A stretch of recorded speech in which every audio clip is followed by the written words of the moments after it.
તાપી જિલ્લાના સોનગઢ ખાતે ₹1 કરોડના ખર્ચે નવનિર્મિત કુમાર છાત્રાલયનું લોકાર્પણ કરવામાં આવ્યું હતું।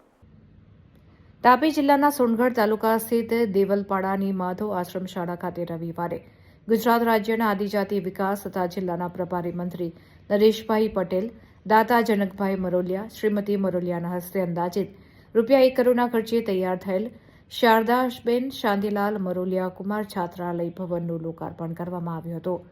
આ પ્રસંગે રમત રાજ્યમંત્રી ડોક્ટર જયરામભાઈ ગામિત પણ ખાસ ઉપસ્થિત રહ્યા હતા।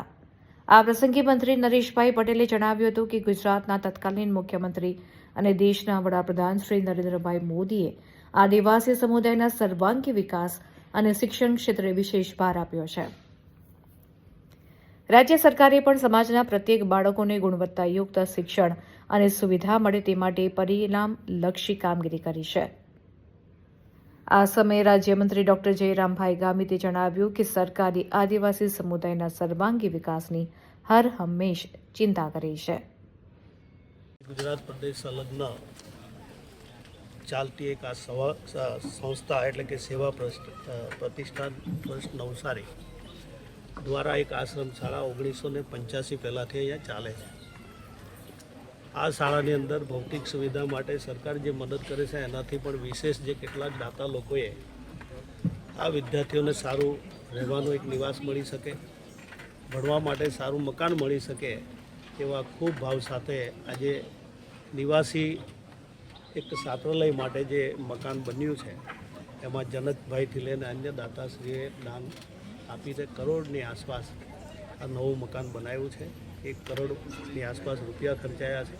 ખૂબ સારી સુવિધા છે અને જે રીતે આ સંસ્થા કામ કરી રહી છે એ પ્રમાણે ખૂબ સારા ભાવ સાથે આદિવાસી વિસ્તારની અંદર ગરીબ વિદ્યાર્થીઓ સારું ભણી શકે, માઇગ્રેટ થતા વાલીઓના પણ બાળકો અહીંયા ભણી શકે એવા શુભ હેતુથી આ શિક્ષણની પ્રવૃત્તિઓ કરી રહ્યા છે।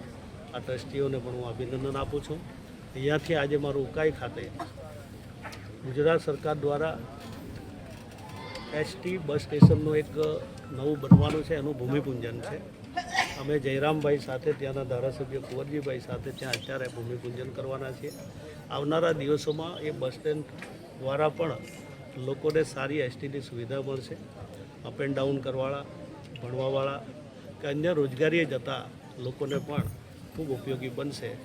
પરિવાર આ ટ્રસ્ટીઓને હું અભિનંદન આપું છું। ધન્યવાદ।